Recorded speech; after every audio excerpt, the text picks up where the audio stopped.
Guys, क्या आपने कर्नाटका के डरावने हॉस्पिटल के बारे में सुना है? इस हॉस्पिटल का नाम है विक्टोरिया हॉस्पिटल और इस हॉस्पिटल की कहानी को जानने के बाद मुझे डरावनी कहानियों का एक ऐसा एंगल पता चला जो कभी मैं सोच भी नहीं सकता था। और सबसे स्ट्रेंज बात पता है क्या है? बैंगलोर में मेरा एक दोस्त रहता है जो इसी हॉस्पिटल के पास रहता है। एंड जब उससे मैंने इस हॉस्पिटल के बारे में बात करने की कोशिश की तो वो बहुत डर गया। वो इसके बारे में बात ही नहीं करना चाहता था। और जब मैंने पूछा कि तू इसके बारे में मुझे क्यों नहीं बता रहा है, तो वो बोलता है कि उसका नाम भी नहीं लिया जाता है जो उस हॉस्पिटल में रहता है। And guys, it makes sense, क्योंकि इस हॉस्पिटल का एक बहुत ही पुराना डरावना इतिहास है। एक इतिहास जिसको हम आज की कहानी में जानेंगे और क्यों लोग डरते हैं वहां पर जाने से वो भी समझेंगे। लेकिन उससे पहले, हेलो गाइज, मेरा नाम है अविनाश कुमार और आप देख रहे हो सीखो official show horror stories. Guys, जो विक्टोरिया हॉस्पिटल है ना, ये बैंगलोर के मैसूर रोड के पास है। वैसे अभी ये एक गवर्नमेंट हॉस्पिटल है और इस हॉस्पिटल की एज लगभग 125 साल पुरानी है। अब जिस तरीके से कोरोना वाली महामारी फैली थी, इबोला वाली महामारी फैली थी अफ्रीका में और भी बहुत सारे देशों में, वैसे ही इस 125 सालों में ऐसी बहुत सारी महामारियां हैं जो इस हॉस्पिटल ने देखी हैं। और पहले के जमाने में महामारी से संक्रमित जितने भी लोग होते थे सबको इसी हॉस्पिटल में एडमिट किया जाता था, स्पेशली जो कर्नाटका साइड से होते थे, बैंगलोर साइड से होते थे। लेकिन प्रॉब्लम वाली बात ये नहीं है कि यहाँ पर महामारी के वक्त से लोग बहुत सारे एडमिट होते थे और बहुत सारे लोग मर जाते थे। प्रॉब्लम ये है कि यहाँ एक कहानी फेमस है, एक कहानी भूखे भूत की। यहाँ के गार्ड्स कहते हैं कि इस बिल्डिंग के पीछे ना एक ऐसी जगह है जहाँ पर अगर कोई आप खाना रख दोगे ना तो रात में वो गायब हो जाएगा। अब आप ये सोच रहे होगे कि ये भी तो हो सकता है कोई गरीब आके उसको ले जाए, लेकिन स्ट्रेंज बात यह है कि इसे कोई कुत्ता, बिल्ली या फिर कोई गरीब इंसान नहीं ले जाता है, इसे वही भूत ले जाता है। और उसके पीछे भी एक कहानी है। माना जाता है बहुत साल पहले जब भारत में सूखा पड़ा हुआ था तो लोगों के पास खाने के लिए खाना नहीं था। अब ऐसे में ना एक किसान था जिसका नाम था रोहन। रोहन दिल का बहुत ही साफ था। उसके पास जितना भी अनाज होता था ना वो उस सब को बांट देता था गाँव वालों में। रोहन के घर वाले अक्सर उससे बोला करते थे कि ये दुनिया इतनी अच्छी नहीं है, जिसके बारे में तू बहुत अच्छा सोच रहा है ना वही तेरा बुरा करेंगे,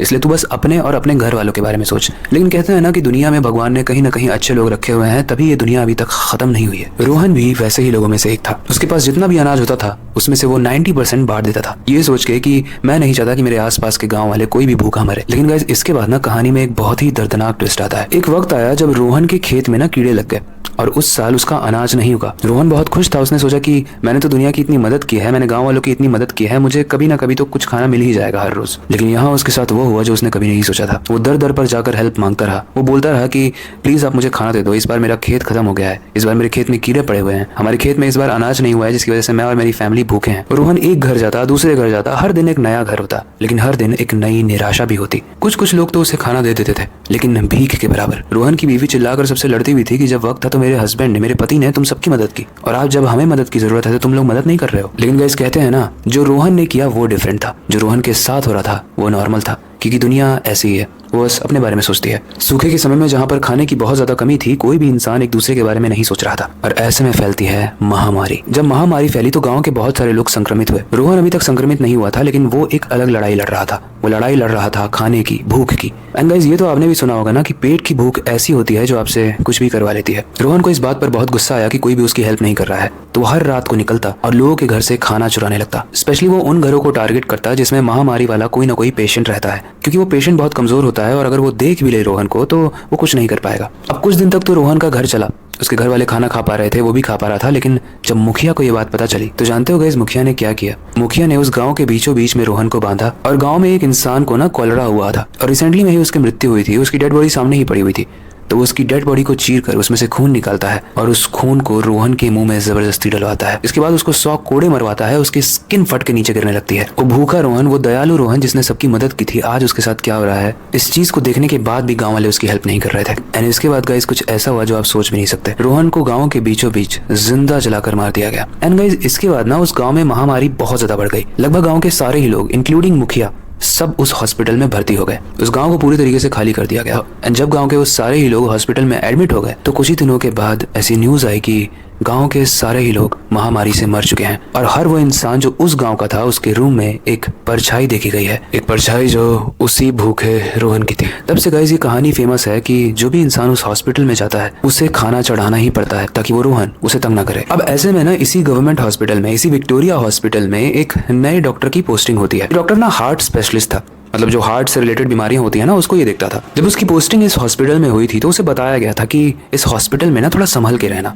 गार्ड ने भी उसे बताया था, उसकी वाइफ जो थी उसने भी उसे बताया था, लेकिन इस बात पर वो ज्यादा विश्वास नहीं करता था। अब डॉक्टर्स क्या होते हैं ना, उन्होंने साइंस बहुत पढ़ी होती है, तो उन्हें ऐसा लगता है कि जो चीजें हम देख पाते हैं वही चीजें सिर्फ सच होती हैं, जिसे हम नहीं देख पाते वो सच नहीं होती हैं। एक दिन वो देखता है कि इसी हॉस्पिटल का गार्ड इस हॉस्पिटल के पीछे जाकर ना खाना रख रहा है। तो वो डॉक्टर उससे पूछ लेता है कि तुम पीछे खाना क्यों रख रहे हो, कुत्ते और बिल्ली के लिए? वो गार्ड बोलता है, नहीं सर, कुत्ते बिल्ली के लिए नहीं, मैं यहाँ पर उस भूत के लिए खाना रख रहा हूँ ताकि वो हमें तंग ना करे। वो डॉक्टर हंस के वहां से निकल जाता है। अगले दिन वो गार्ड वापस नहीं आता है। जब डॉक्टर पूछता है कि वो गार्ड क्यों नहीं आया, वो तो कल यहाँ पर खाना रख रहा था, तो पता चलता है कि वो बीमार हो गया है। अब आज की डेट में ना किसी को वहाँ पर खाना रखना था, क्योंकि ये सालों से इस रूल को, इस रिचुअल को फॉलो किया जा रहा था। इस बार ये काम बाकी लोग नहीं कर पाए थे, लेकिन इस नए डॉक्टर को ये बात पता थी कि वहाँ पर खाना नहीं रखा गया है, लेकिन फिर भी उसने इस चीज को इग्नोर किया, बल्कि उसने इसे अपॉर्चुनिटी समझा। उसने बोला कि मैं देखता हूँ खाना नहीं भी रखा जाता है तो कौन तंग करता है। एंड गाइस, इतने सालों से चल रहा रिचुअल, इतने सालों से चल रहा रूल आज टूटने वाला था। एंड उसके बाद जो होने वाला है उसके लिए आप रेडी नहीं हो। रात के लगभग 11 बज चुके थे। ड्यूटी करते करते कब समय निकल जाता है डॉक्टर्स को पता नहीं चलता है।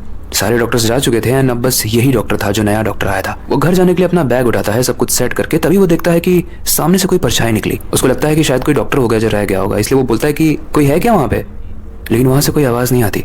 वहां से बस अजीब सी आवाज आती है, एक ऐसी आवाज जो पेट की गुड़गुड़ाहट जैसी होती है। डॉक्टर धीरे धीरे आगे बढ़ता है और वो गुड़गुड़ाहट तेज होने लगती है। एंड इसके बाद जब वो डॉक्टर हॉस्पिटल से बाहर निकलता है तो वो देखता है कि उसी कोने पर जहाँ पर खाना रखा गया होता है, वहाँ पर एक बहुत ही बूढ़ा सा इंसान है जिसकी रीढ़ की हड्डी उसके शरीर से बाहर निकली हुई है। उसकी हथेलियां नीचे लटक रही हैं और वो कुछ खा रहा है। लेकिन जब डॉक्टर और पास जाकर देखता है तो वो देखता है कि वो किसी और को नहीं बल्कि इसी हॉस्पिटल के पालतू कुत्ते को खा रहा था। इस चीज को देखकर ये डॉक्टर डर जाता है और वहां से भागने लगता है। एंड वो भूखा भूत भी इसे देख लेता है, वो उसका पीछा करने लगता है। और जब डॉक्टर मुड़कर देखता है तो वो देखता है कि ये भूत बहुत ज्यादा डरावना है। इसकी बड़ी बड़ी आंखें हैं लेकिन होठ बहुत छोटे हैं, होठ के अंदर से बड़े बड़े दांत निकले हुए हैं, उसके नाखून बहुत बड़े हैं और वो बहुत तेजी से इस डॉक्टर के पीछे भाग रहा है। ये डॉक्टर बहुत तेज से भागता है, लेकिन जब भी वो भाग रहा था वो भाग के उसी पोजीशन पे आ जा रहा था, यानी वहीं पर जहाँ पर वो भूत खाना खा रहा था, या फिर कह सकते हैं कि वो उस कुत्ते को खा रहा था। और थोड़ी देर के बाद भागते भागते डॉक्टर गिर जाता है और उसके बाद डॉक्टर के पास कोई ऑप्शन नहीं था।